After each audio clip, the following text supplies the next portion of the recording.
Coming up on the Northwestern News Report. We'll take you into the spin room after the final presidential debate.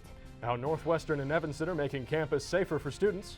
And how one Northwestern alum gives back from behind a camera. All those stories and more. Coming up on the Northwestern News Report. It's your news right now.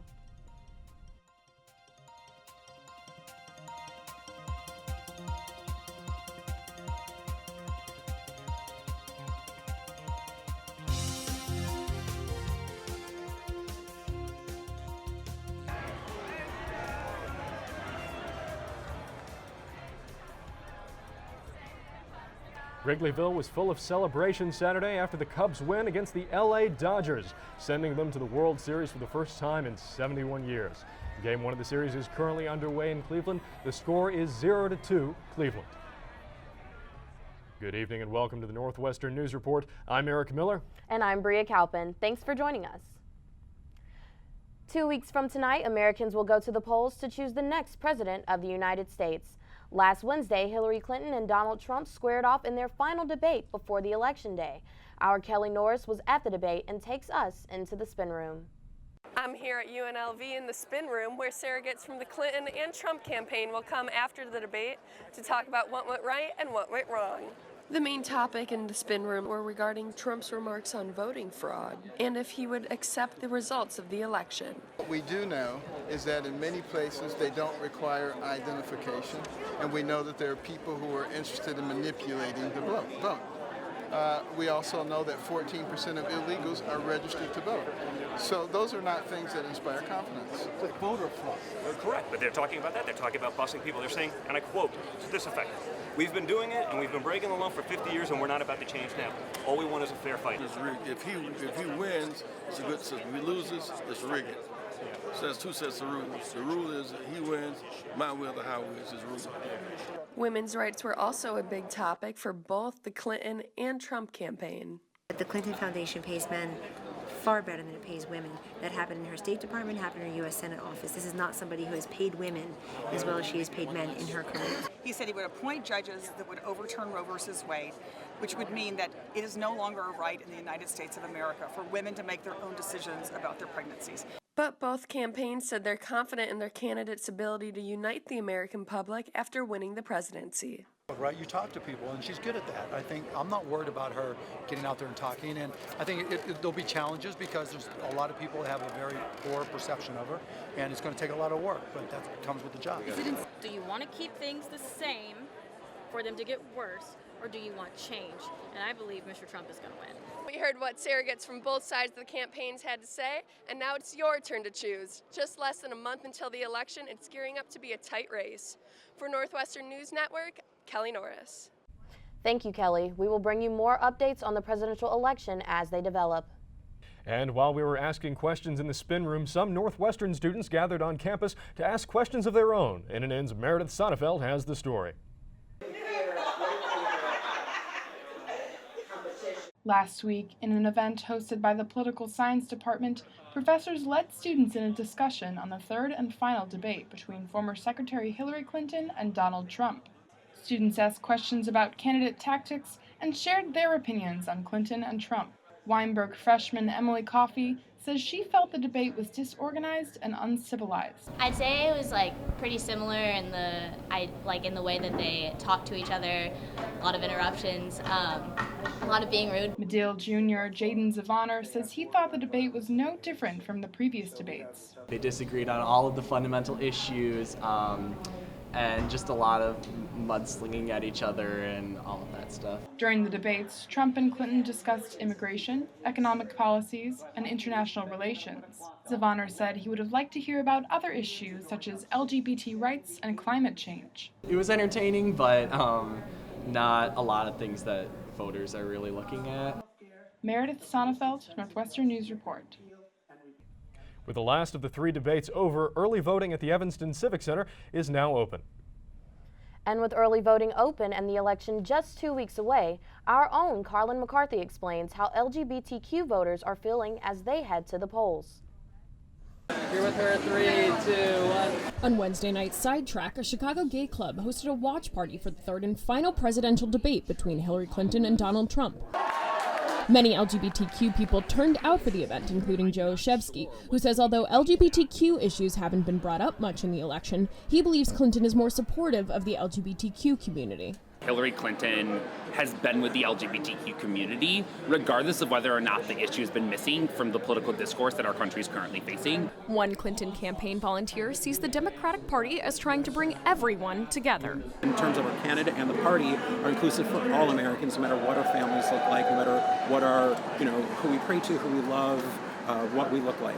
A Northwestern political scientist says that although most LGBTQ people are with her and want to dump Trump, some white gay men may be inclined to vote for the Republican candidate. They have sort of those privileges, and they can neglect the unique needs of LGBTQ people of color, of transgender people. You should have changed the law. Although there may be LGBT voters backing Trump, the number remains small. In a recent NBC News poll, 20% of registered LGBT voters surveyed support Trump, in comparison to the 72% who are for Clinton. Regardless of the outcome of the election, the sidetrack bar attendees chose their debate winner loud and clear. Donald Trump won the debate. All right, shout now really loud if you think Hillary Clinton won the debate.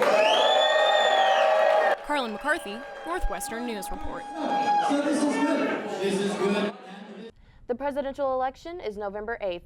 To check where your polling place is, visit elections.il.gov. And turning now to local elections with CEO Steve Haggerty entering the Evanston mayoral race last Tuesday. The total number of candidates running to replace current mayor Elizabeth Tisdall reached 4. Haggerty, the only man who hasn't held public office in the race, joined 2 aldermen, Brian Miller of the 9th Ward and Mark Tindem of the 6th Ward, and former Evanston Township Supervisor Gary Gaspard. Most of the candidates are laying low for the time being, and only Haggerty has released his planned platform. Whoever wins will be the first male mayor Evanston has had in nearly 30 years. The 4 candidates still have a long race ahead of them. Evanston doesn't elect a new mayor until spring. The congressional race for Illinois' 10th district remains tight, with former Representative Brad Schneider pulling ahead by a slim margin. NNN's Michelle Beck joins us now with an update on that race. Michelle? Thanks, Bria. That's right. Former 10th District Representative Democrat Brad Schneider is pulling ahead of Republican incumbent Bob Dole in the polls. He has a 2.3% lead, up slightly from 1.6% a week ago. But with such a small margin between them, Schneider can't afford to pull back at all in the next 2 weeks. And now President Obama has created his first ad of this election cycle promoting Schneider. That ad first aired last week. With the president's support and his lead in the polls, Schneider could be facing a victory, but there's no way to know for sure. We'll keep you updated on this tight race all the way through Election Day. Bria? Thanks so much, Michelle. And Eric, did you know that both Dole and Schneider have MBAs from Northwestern? You know, I did not. I guess it's a victory for the Cats either way. And for more on political news, stay with NNN in the weeks ahead and join us Thursdays for our show, Politicat. And when we come back, we'll have a look at 2 initiatives from Associated Student Government to make campus safer. I'm Andy Ware, and coming up, I'll have your 5-day weather forecast. At Northwestern, we're Wildcats in every way.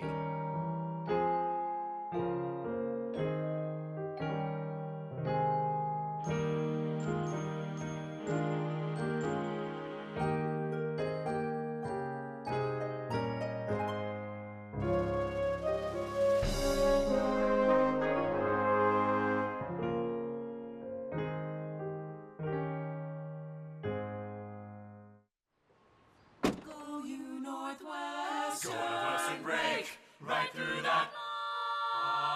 With our colors flying, we will cheer you all to go. Go you Northwestern, fight for the sweet victories, for the fame of our fair name, and go Northwestern, win that game. Go Cats! Good evening, I'm Andy Weir. Let's take a look at your next 5 days. Go ahead and pack your umbrellas because there's a 100% chance of rain tomorrow. Temperatures will be in the high 40s to low 50s. No need to worry about rain on Thursday. We'll see mostly clear skies and feel a fall breeze at a high of 51 and a low of 44. Friday, we're expecting the weather to warm up a bit with partly cloudy skies into the high 50s into the 60s. Saturday will be cloudy with temperatures reaching a high of 69 and a low of 55. The temperatures are going to carry over into Sunday with temperatures in the 50s, and we'll be seeing more clouds. I'm Andy Weir, and this has been your 5-day weather forecast. The class of 2020 has the largest number of international students to date, according to an announcement from Northwestern earlier this month. Students come from more than 100 countries, bringing Northwestern's total international student population to around 4,000. NNN's Anika Henniger has more. Northwestern has doubled its international population over the last decade. Ravi Shankar, director of the International Office, says the increase is a product of better branding overseas and is most apparent in Northwestern's growing professional master's programs. For example, in professional master's degrees in McCormick, Kellogg has been fairly stable, in terms of its growth.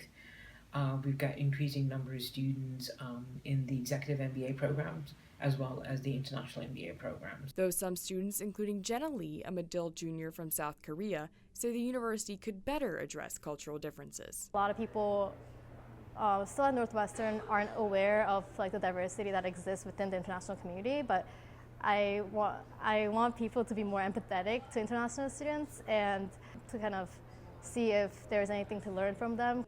Carolina Gonzalez, a Medill freshman from South America, says it's interesting to form connections with both international students and students from America. The international kids, we come from a completely different background and want to meet new people, but even people who come from here want to do the same thing and create all these friendships and connections. The interaction is so open. Shankar says above all, a large presence of international students on campus is beneficial to Northwestern as a whole. And the hope really is that the experiences and the knowledge and the backgrounds that the international students bring is helpful both at the curricular level and at the co-curricular level. Anika Henniger, Northwestern News Report. Shankar says Northwestern will continue strengthening its organizations and programs supporting international communities. ASG is working on another way for the university to support students, along with the city of Evanston. The two are working together to slow down traffic on Sheridan. NNN's Isabella Zhao has more on that initiative. Last Monday, Evanston City Council voted unanimously in favor of a bill that would change the speed limit on Sheridan Road from 30 miles per hour to 25. The vote comes a month after first-year student Chu Chu died after being hit by a truck while she was riding her bike down Sheridan. Eleanor Revelle, 7th Ward Alderman of Evanston, says the bill was an automatic response from the City Council to the tragic bike accident on Sheridan. So Alderman Fisk for the 1st Ward and I were talking immediately after the death of the student about our desire to make Sheridan Road a safer road for the students. Also right after Chu's death, School of Communications senior Emily Blim started a petition for the city to reduce the speed limit on Sheridan Road. I was very upset about the fact that this could happen right on our campus, really. And I am on a cycling team in Evanston, and there was an email thread going on about what happened, and I wanted to respond asking what we could do or what I could do, but I took a second and thought, well, I could make a petition. That's one thing I could do. The ASG Senate and the Northwestern Faculty Senate also passed resolutions to improve safety on the road, including decreasing the speed limit. According to Alan Anderson, Executive Director of Neighborhood and Community Relations at Northwestern, Sheridan Road is also undergoing construction to reduce the number of motor vehicle lanes and build protected bike lanes. The construction will be completed next year in September. Many of whom are individuals who are commuting north from, working in downtown Chicago. So they are not even Evanstonians. They're just literally using Sheridan as a pass-through to continue up to the North Shore. And so just by having additional measures around in terms of reducing the number of lanes, having even safety features like ensuring that you can no longer make a left turn off of Emerson onto Sheridan. Anderson also says another possible solution may be to make Sheridan Road for pedestrians only. ASG President Christina Slanto says while a pedestrian-only Sheridan Road may cause inconvenience to some commuters in the area, the changes are for the safety of all people using the road. That's really hard to imagine right now because there's 4 lanes of traffic and it's so heavily used by everyone. Aspirationally, I think that's something that I'm really in favor of. Isabella Zhao, Northwestern News Report. The new speed limit will go through an ordinance creation process by the City Council before it can be implemented. That process could take a few months. And the speed limit resolution isn't all ASG is doing to improve campus safety. The organization held a free bike helmet drive this week. NNN's Andy Weir was there and has more. Bikers by the Arch went home with free helmets Monday afternoon after ASG set up shop and distributed more than 330 free helmets to students. ASG partnered with Wheel and Sprocket Bike Shop and the President's Office, which donated more than $10,000 to the initiative. The Northwestern Police Department was also on hand to help register new bikes. Walking through campus, Weinberg Jr. Lai Jiang stopped at the helmet giveaway. I was just walking back home, and then I just saw a bunch of people here. And then I heard someone say free helmets, so I stopped. I just think it's better to be safe than sorry, right? Like, if an accident happens, I think you're better off if you got a helmet on. The project comes after the death of Weinberg freshman Chu Yuan Chu, who was killed in a bike accident with a cement truck last month. ASG President Christina Salento wants student government to play a greater role in increasing biker safety on campus. So the impetus behind this project was because there was a tragic accident on Sheridan Road earlier this year that resulted in the death of freshman Chu Yuan Chu, and so we decided as student government that it was our responsibility to make sure that students were as safe as possible when they were traveling around campus. Medill senior Danielle Elliott went out of her way to pick up a helmet after seeing the event advertised on Facebook.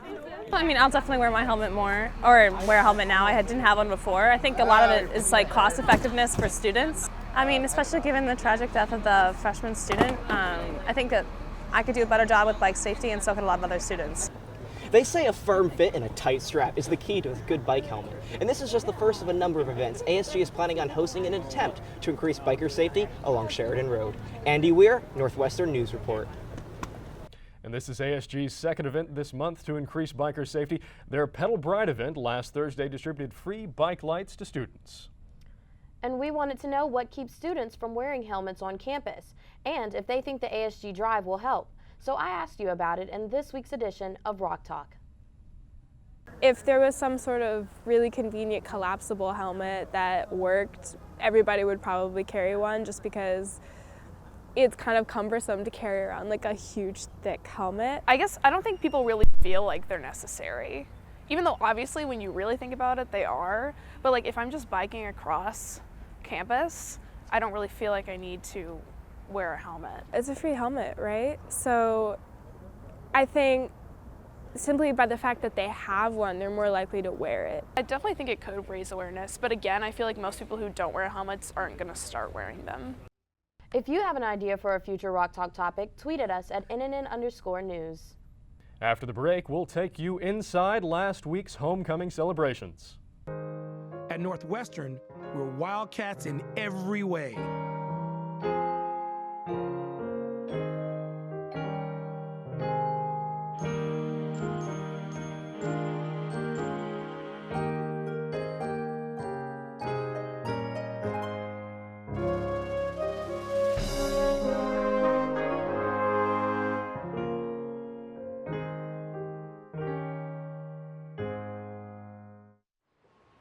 Go Northwestern, break right through that. With our colors flying, we will cheer you all the go. Go you Northwestern, fight for victory, sweet victory, for the fame of our fair name, and go Northwestern, win that game. Go Cats! This weekend was full of purple for Northwestern's homecoming celebrations, and the Cats even pulled out a win. NNN's Zoe Davis has more. Northwestern students, alumni, and Evanston community members lined up on Sheridan Road to watch the annual homecoming parade. In addition to the Northwestern Marching Band and Spirit Squad, the parade featured groups from residential buildings, Greek life, and student organizations. Some Chicago area high schools, including Kelly High School, also performed in the parade.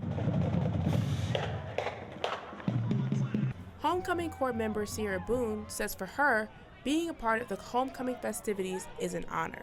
I feel like the homecoming royalty definitely represents the people who are putting in work and the people who are influencing the communities in Northwestern, and it represents the people who are doing important things at Northwestern and who have done these great things throughout our careers. The parade honored Grand Marshal and star of the ABC show Scandal, George Newbern, and Sir Fraser Stoddard, a professor who recently won the Nobel Prize in Chemistry. Homecoming Chair Pamela Esparza says that the parade is a time for Northwestern and larger Evanston communities to come together. A lot of the people who come to the parade aren't Northwestern students. It's a lot of like Evanston community, so a lot of like kids, and like seeing the people in the parade like handing out candy to the kids. It's like a fun way of showing like Northwestern is part of like not just the Northwestern community, but like the Evanston community as a whole.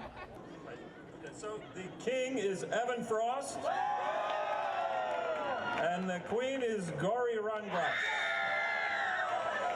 Donald Childs, a member of the class of 2016, says the weekend is a great opportunity to reconnect with the Northwestern community. It really is about reconnecting with kind of the family of Northwestern. This place that we all came and bonded while we were students here. To kind of come back, touch back with your roots, and kind of remember that this is where you came from. Zoe Davis, Northwestern News Report. Seniors Evan Frost and Gauri Rangras were crowned this year as the new homecoming king and queen. Evan Frost sat down with us this week to talk about his win and what he hopes to do with it. Frost says responsibilities associated with the title have been minimal in the past, but he wants to use the position to take a more active role in the Northwestern community. According to Frost, the homecoming king and queen usually attend alumni events, but he wants to work harder to use the positions to serve students as well. Students can voice their opinions on campus right now, ASG, through organizations and other things like that. But, I feel like there are very few that are tailored specifically to like graduating seniors and also recent alumni on campus. So that's something that I would like to try to do with it. In addition, Frost says his ultimate goal is making homecoming a more important, more inclusive event for everyone on campus. Coming up, we'll have more on the Cats' homecoming win. At Northwestern, we're Wildcats in every way.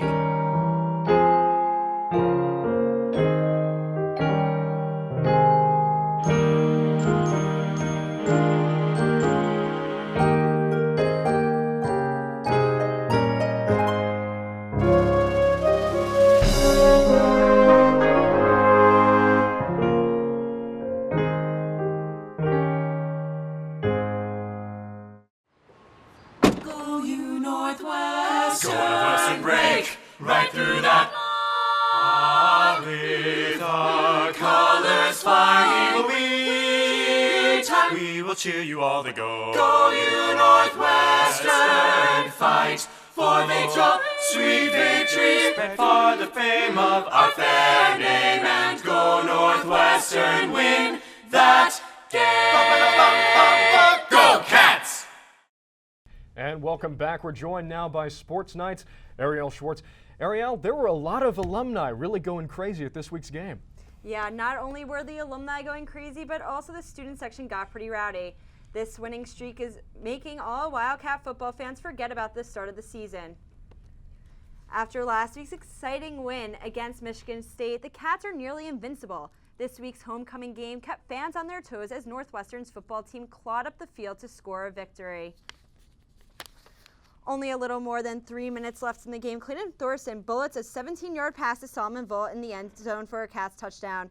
4 minutes later, another big play for Thorson. Austin Carr catches a 34-yard pass to put Northwestern up 14-0. The Wildcats continued to assert their dominance in the first half with another Thorson pass to McCon Wilson, marking Thorson's 9th touchdown pass in the past 3 games. The second half started off quiet but ended with a storm. Indiana capitalized on touchdown gains when Nick Westbrook ran the ball in for another 6 points. Like I said, the game went out with a storm. Going, caught! Kyle Caro reaches for a one-hand grab interception. Is this Kyle Caro or Odell Beckham? The Cats came out victorious with a final score 24-14.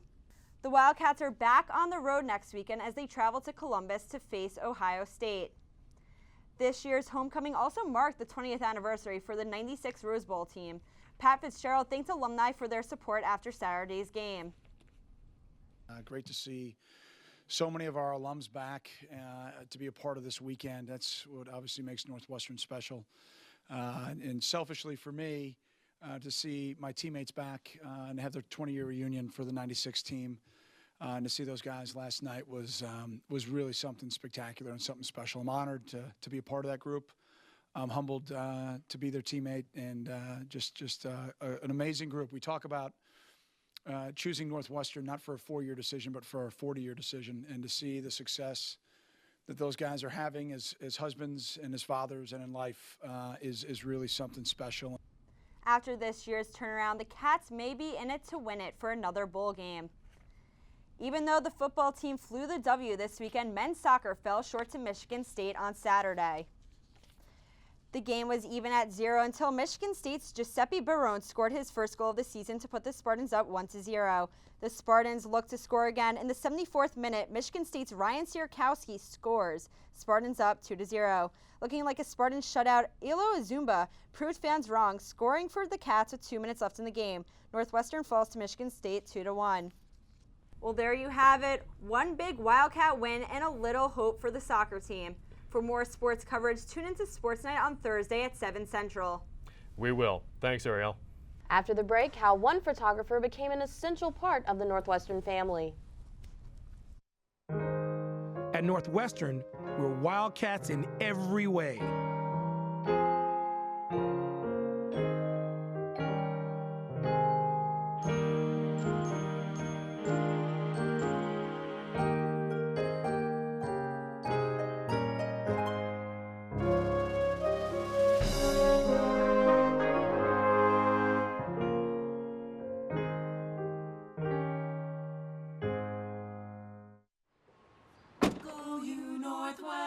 Northwestern break right through that.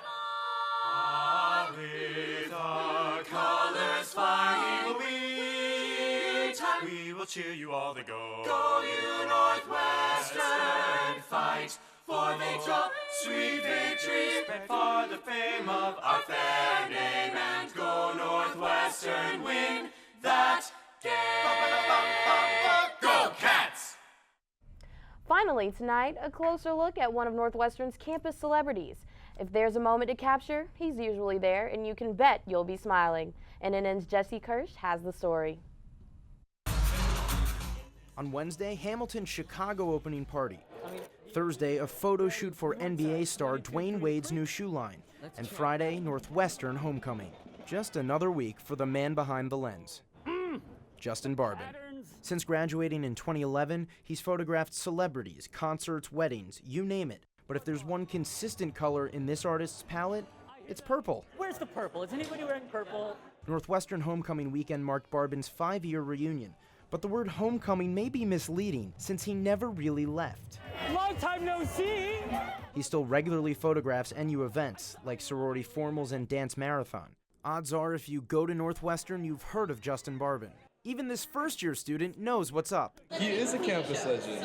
He's going to go down in campus history for sure. While the praise, he doesn't just take the photos, he feels them. I love color, I love stories, I love joy, and I love candid moments where I'm not even in that moment. Then there's his unique style, upwards of 70 suits. I definitely have more bow ties than I have suits. And don't forget that infectious personality. It's rare that you find someone with so much energy and interest that's also so genuine. With graduation around the corner, he lost a close family member and didn't know where his life would go. Not only was this family tragedy happening, I was also dealing with the heartbreak of leaving Northwestern, and I loved my experience here as a college student. His photographs had people wondering when he'd be back in the Windy City, and back on campus too.